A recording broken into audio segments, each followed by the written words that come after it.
우리 전우자하고 인사하십시다. 아, 또 오늘 보니까 때깔이 영 다릅니다. 그러면서. 오늘 보니까 아주 때깔이 영 다릅니다.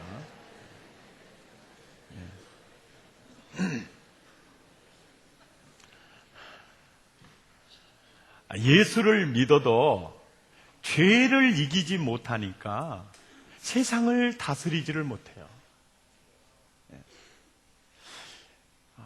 정말 예수를 믿어도 죄를 이기지 못하니까 거기에 행복이 없어요. 예수를 믿어도 죄를 이기지 못하니까 성숙이 없어요. 하나님의 나라는 성령 안에서 의와 평강과 희락이라고 했는데 그게 없어요. 그래서 우리 주님이 죄를 이기게 하시려고 십자가를 지신 겁니다. 오늘 또 이 본문 말씀의 핵심 구절이 12절 말씀이거든요. 함께 읽죠. 그러므로 형제들아, 우리가 빚진 자로 돼 육신에게 져서 육신대로 살 것이 아니니라. 절대 육신에게 지면 돼요, 안 돼요? 안 된다는 거예요. 그런데 보세요. 이 죄에 대해서 바울이 6장에서부터 다루는데 6장에서 다루면서 6장에서는 정말 내가 선을 행하고 싶은데 나도 모르는 사이에 죄 가운데로 내가 죄의 종이 된다는 거예요. 그러니까 죄가 어떤 리더십을 가지고 나를 이끌어 간다는 거예요.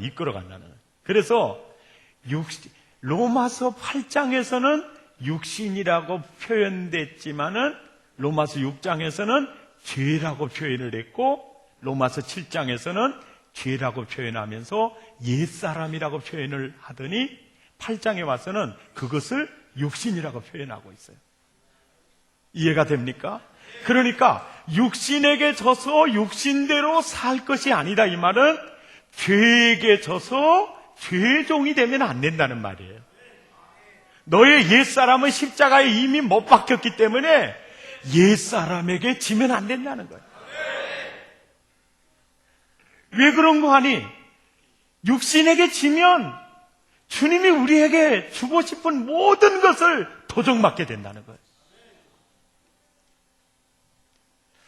그래서 죄를 이기게 하시려고 주님은 십자가의 복음을 우리에게 허락해 주셨어요.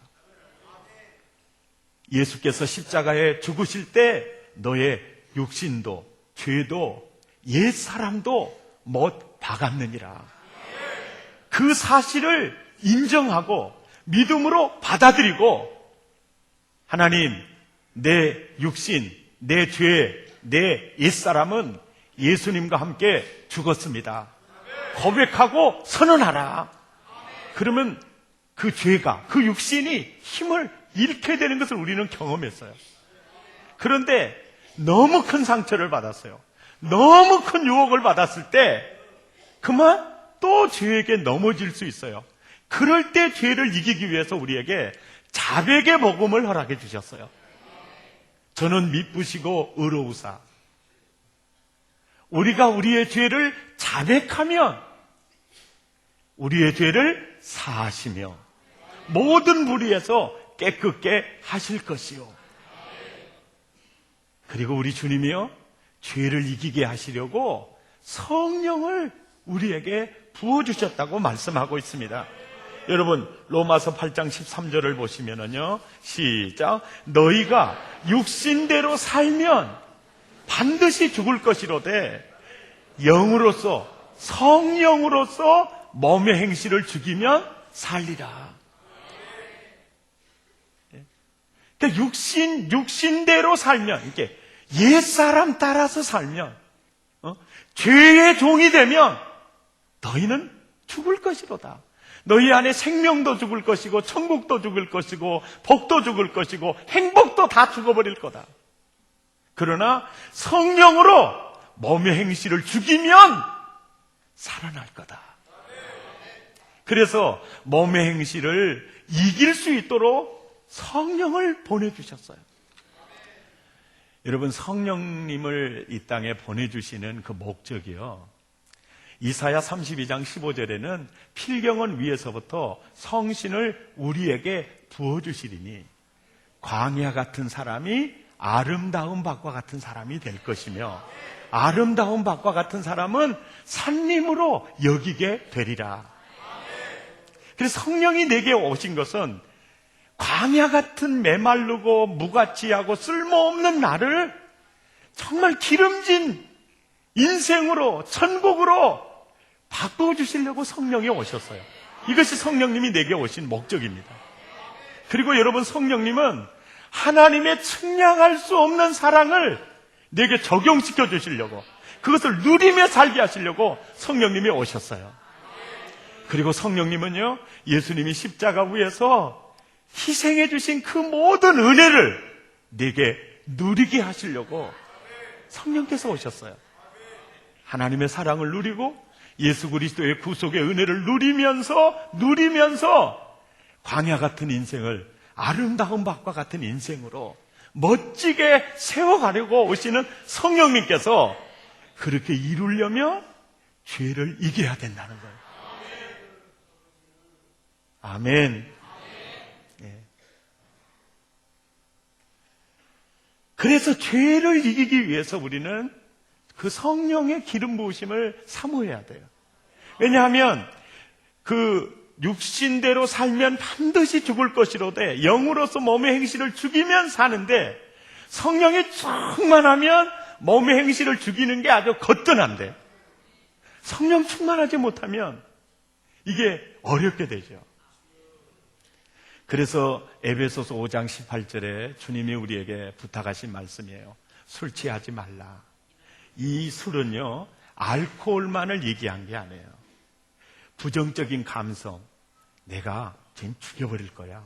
아유, 난 쟤만 보면 소화가 안 돼. 그래서 맨 쟤만 묵상하고, 그래서 소화 안 되는 게 충만해지고, 그리고 부정적 감정에 사로잡혀요. 이것도 취해 있는 거예요. 어떤 사람은요, 돈님은 나의 목자시니 내게 부족함이 없으리로다 그래요. 세종대왕이 부활하셔서 지금 다니는데 내가 잡아야 되겠다. 이게 취해 있으면은 뭔가 그 성공에 취해 있는 거.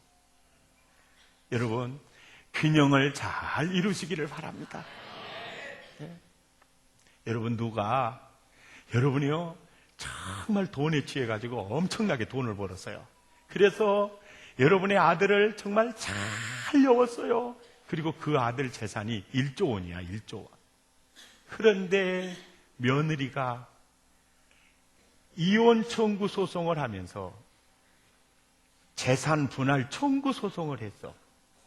위자료는 10억을 주고 재산은 5천만 원 청구 소송을 했다. 그러면 여러분 기분 어떠겠어요? 뭔 생각을 하겠어요? 따라서 합시다. 돈이 왼수구나. 이야, 여러분, 심각한 세상이요. 난 그 어르신을 보면 너무너무 불쌍해요. 세상 근심은 다 그분이 짊어지고 너무너무, 난 그분을 웃은 적을 본 적이 없습니다. 너무 힘들어가지고요. 지금 병원에 계신다 하더라고. 우리가 성공에 취하고 우리가 물질에 취하면 거기에 정말 유토피아가 이루어질 걸로 생각하는데 오히려 그것 때문에 너무 큰 고통이 있게 돼요. 오늘날 많은 사람은요, 돈에 안 취하면 낚시에 취하기도 하고, 낚시에 안 취하면은 또 춤에 취하기도 하고, 또 그것도 저것도 없으면 알코올에 취하기도 하고, 그것도 저것도 없으면 부정적 감정에 취해 있어요. 그런데요, 성령에 취해 있으면 사라져요. 성령에 취해 있어요. 그러니까 우리는 뭐에 취해 있으면 좋겠어요? 대답 잘하시네. 어떤 분들은요, 아이고 목사님, 나는요 성령 체질이 아닙니다. 나는 말씀 체질입니다. 말씀 체질. 그러니까 아주 그냥 말씀 체질은요, 아주 수륜 있고 품이 있고 고상하게 느끼고, 성령 하면은 조금 거시기하게 느껴지나 봐. 그런데요, 성경이 뭐냐고 내게 물으신다면 성령님의 생각이 글로 표현된 것이 바로 성경이에요. 그러니까 따라서 합니다. 말씀 체질이 알고 본 게 성령 체질이잖아요. 성령 체질이에요. 여러분, 성령님이 없으면요, 내가 예수 믿고 구원을 받았는데 성령 충만하지 않으면 그 신앙은 어떤 신앙과 같느냐면 중환자실에 누워 계시는 아저씨하고 같아요.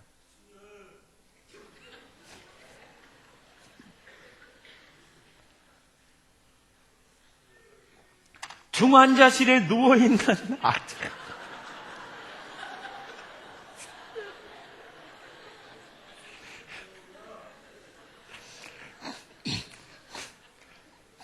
중환자실에 누워있는 아저씨는요, 자기 힘으로 숨을 쉬어요, 못 쉬어요? 그러니까 콧구멍에다가 이렇게 해놓잖아요. 중환자실에 누워있는 그 환자는, 자, 죽었어요? 생명은 있어요, 없어요? 생명은 있어요. 그런데 자기 수제 저분질을 해요, 못해요? 못해요. 그러니까 콧구멍에다가 고무호수를 집어넣어 놓고 큰 주사기로 그 이유식 같은 것을 집어넣는 거죠. 이런 신자가 구원은 받았는데 성령 충만하지 못한 신자예요. 그러니까 우리 스스로 신앙생활 자체도 못해요. 네, 그리스도인으로서 활동도 못해요. 아무 능력이 없는 거예요. 인정하십니까? 그래서 주님이 성령으로만이 몸의 행실을 죽일 수 있고 천국을 누릴 수 있고 하나님의 나라를 살 수 있다. 그래서 뭘 보내주셨어요? 성령을 보내주셨다는 거예요. 그렇게 오신 성령님을 까꿍하시기를 바랍니다. 까꿍이 뭐냐고 내게 물으신다면 영어로 웰컴. 아멘입니까? 난 성령님이 너무너무 좋아요. 나는 성령님이 너무너무 좋아요. 이제 성경에 예수님이 이 성령님을 그 역할을 인지시켜주기 위해서 보혜사라는 표현을 썼어요. 이 보혜사라는 표현은 가장 가까이에서 나를 도와주는 자예요. 그러니까 배우자보다 더 성령님이 내게 가까이 계세요. 왜? 내 안에 와 계시니까. 그래서 나를 도와주는데 탄식하며 나를 위해서 중보기도 해주세요. 그리고 진리를 깨달을 수 있도록 눈을 열어줘요. 눈을 열어줘요. 그리고 누군가에게 상처를 받았을 때 상담해주고 성령님이 나를 위로해줘요. 위로해줘요. 그러니까 성령의 위로, 성령의 상담, 보혜사의 그 사역이 없으면 백동전은 이 자리에 설 수 있겠어요? 없겠어요? 없어요. 여러분 이 자리에 예배 드리겠어요? 안 드리겠어요? 몰라요. 지금도 소주 한잔 하고 계실지 노래방에 가서 자빠져 있을지 그건 모르는 일이죠.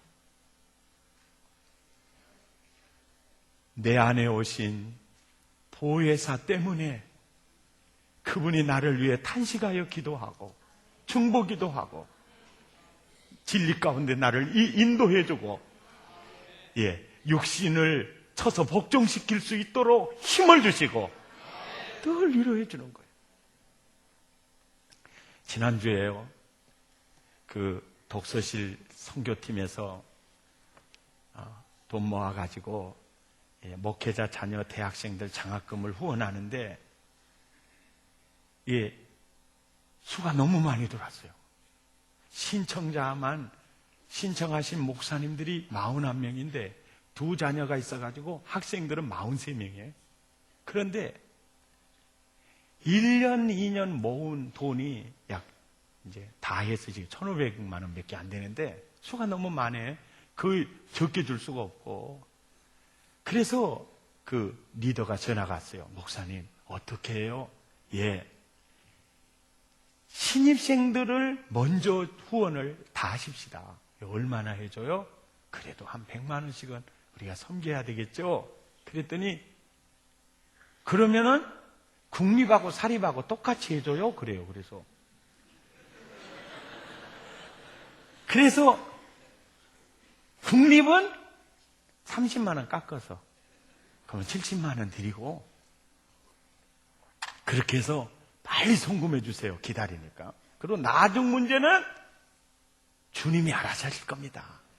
그래가지고 돈을 이제 그렇게 분별해서 사립 몇 명, 국립 몇 명, 신입 등록하실 그 학생들 대상 있는 그 아버님, 목사님 통장에다 다 넣어주고 제가 그 목사님들에게 통장 확인하라고 문자까지 보내줬다라고 전화를 해주는 그 권사님은 기분이 붕 떠 있더라고 보니까. 그게요, 이게 주는 즐거움이 있잖아요. 그리고 이제 교회 와가지고 우리 자비와 인자가 풍성하신 우리 용간사님이 웬만했으면 그런 얘기를 안 해요. 그분이 좀 입이 무거운 편이거든. 그런데 목사님, 어떤 목사님이 전화를 해가지고요, 아니 나는 자녀 둘을 신청을 했는데 난 한 사람 등록금이라도 해줄 줄 알았더니 돈이 적다는 거야. 그러면서 섭섭하다고 전화가 왔어요. 그러면서 사랑의 교회 가봤더니 크게도 지었고 그렇게 돈 많이 해가지고 지어가지고 세상에 욕 같은 것 도와주냐 이런 식으로 비비 꼬시는 것 같다는 거야. 그 순간 2주일 동안 죽여놨던 내 옛사람이 부활돼가지고 누구야 누구 전화번호 가져와. 당장 전화를 눌렀어요. 왜? 해소하려고. 당신은 그거 받을 자격이 없는 사람 해소하려고. 그랬더니 그 왼수가 전화를 안 받아. 그런데 내 안에 계시는 주님이 나한테 그런 이제 위로하고 이제 의에 대하여 죄에 대하여 책망하는 겁니다. 너 요새 3주 동안 너 뭐라고 설교했냐? 예, 나는 죽고 예수님으로 산다고 했습니다. 예수님의 눈으로 보고 예수님의 마음으로 생각하고 예수님의 인격으로 대한다고 했습니다. 그래, 오늘 그렇게 열받아가지고 그렇게 전화한 네가 지금 예수님으로 산 거냐? 와, 그 순간에요, 윤관사님 얼굴을 볼 수가 없이 부끄러운 거야. 이게 여러분 현실이에요. 여러분은 아마 안 그럴 거예요. 이 3주간을 죽여놓은 옛사람이 부활하는 거 시간 문제도만 그거. 이거서 보기 너무너무 부끄럽고, 그러면서 내 안에 계신 성령님이 그분이 너의 형편을 알았으면 그 전화했겠냐.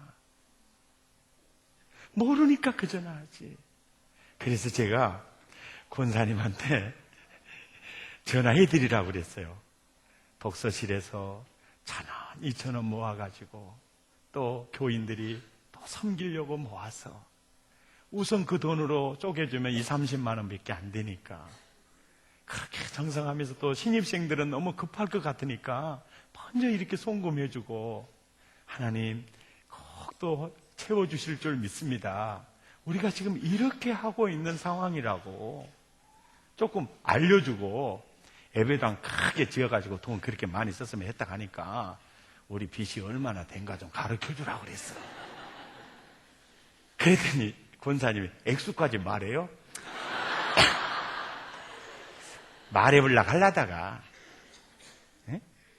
이게 우리가 돈이 많이 있어서 섬기는 게 아니라고. 우선 그 일이 너무 귀한 일 같아서 주님이 이끄시는 대로 순종을 한 거다고. 빚도요, 능력이 있어야 지는데요. 그래도 주님이 빚 갚아주는 것도 겁나게 행복합니다. 빚에 여러분 겁먹지는 마십시오. 할렐루야. 네. 제가 깨달은 게 있어요. 그래 맞아. 정말 땀 흘려서 돈 벌어서 큰아들 납부금, 둘째 납부금, 셋째 납부금 주고 애들 옷 사 입히죠. 받은 입장에서는 왜 형보다 내가 안 좋아요? 왜 나는 더 적게 줘요? 그래, 그럴 수밖에 없다. 그래서 주는 사람은 행복하고 받는 사람은 비교해서 열받고 적다고 원망하고, 이게 인생인데 이게 그뿐만이 아니라 나도 똑같은 거죠. 그래가지고 제가 회개했다니까요. 이해가 됩니까? 나중에 또 누가 전화를 했어. 너무 적다고 섭섭하다고. 그랬으면 내가 누구야? 빨리 이러면 돼. 전화하겠어요? 안 하겠어요? 안 하죠. 한 번 넘어져서 마음이 아팠어요. 또 넘어질 수 있어요. 하지만 그 지수가 적어져요. 할렐루야. 난 놀랐어요. 성령님께서 그 죄를 이기게 하시려고 그렇게 지혜롭게 역사하셨더라고요. 너 예수님과 함께 죽었어. 너 이제 네 안에 예수님이야. 나는 죽고 예수님으로 삽니다. 그럴 때 많은 죄를 이길 수 있어요. 그래도 크게 열받아가지고 또 죄를 범할 수 있어. 그러면 자백의 복음으로 죄 사함을 받고 불의에서 깨끗게 되어져 가요. 아멘입니까? 이게 성령의 은혜이구나. 육신에게 지지 마십시다. 죄에게 지지 마십시다. 그래서 여러분, 그 죄를 이기기 위해서 덜 큐티하시면서요, 여러분 하나님의 말씀을 여러분의 마음에 두시기를 바랍니다. 그러면 훨씬 죄를 이기게 돼요. 아침에 큐티하고요, 그 말씀 묵상하면서 운전해요. 그 말씀 묵상하면서 식사를 합니다. 그리고 그 말씀 속에서 주님과 교제를 해요. 그러면요, 누가 열받게 할 수 있어요. 또 죄에서 유혹을 할 수 있어요. 예, 유혹을 할 수 있어요. 그래도요, 말씀이 중심에 있고 그러면 훨씬 쉽게 이길 수 있습니다. 그래서 시편 119편 11절 말씀에 다윗은 이렇게 고백하죠. 시작. 내가 주께 범죄치 아니하려 하여 주의 말씀을. 아멘입니까?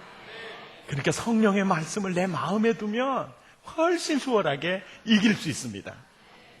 그리고 죄를 이기기 위해서요, 이 육신의 생각을 묵상하거나 붙잡지 말고 육신의 생각은 언제나 거부하시기를 바랍니다.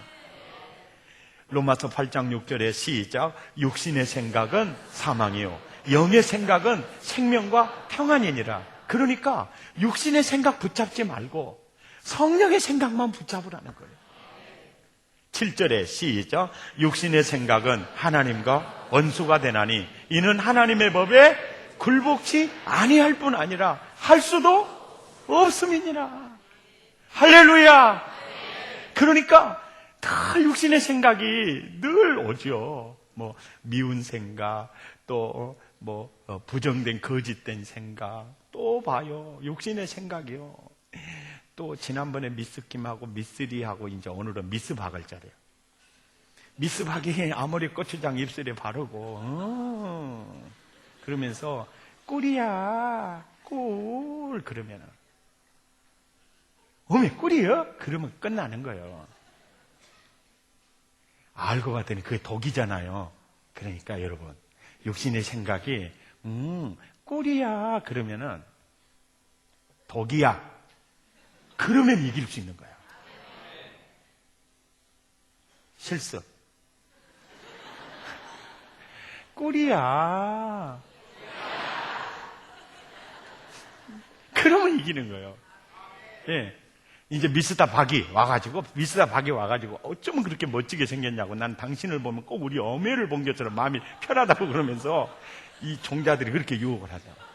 그러면서 야, 나랑 같이 오늘 데이트하자, 뭐 재밌게 놀자. 그래요. 꿀이야. 그러면은 여러분은 뭐라 그래야 돼요?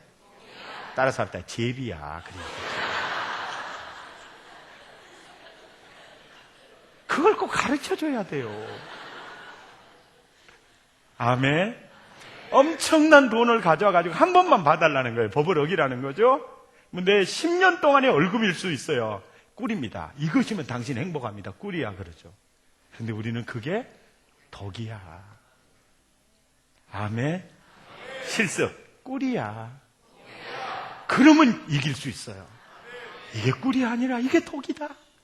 이게 육신의 생각을 거부하시고 늘 성령님과 교제하고, 성령님 이럴 때는 어떻게 하면 좋아요? 성령님 이렇게 힘들 때 어떻게 해야 될까요? 반드시 성령께서요 이길 힘을 주세요. 이해시켜 주세요. 금방 마음의 평정을 유지하게 해주시고 상황 판단할 수 있도록 이끌어 가실 줄 믿습니다. 성령께서 나를 광야 같은 나 아름다운 밭으로 만들려고 오셨어요. 그래서 구체적으로 죄를 이기라고 말씀하는 거예요. 죄를 이길 수 있도록 주께서 우리에게 이끌어 가시잖아요. 육신의 생각은 늘 거부하면서 성령의 생각을 따라서 승리하는 여러분 되시기를 예수 이름으로 축원합니다.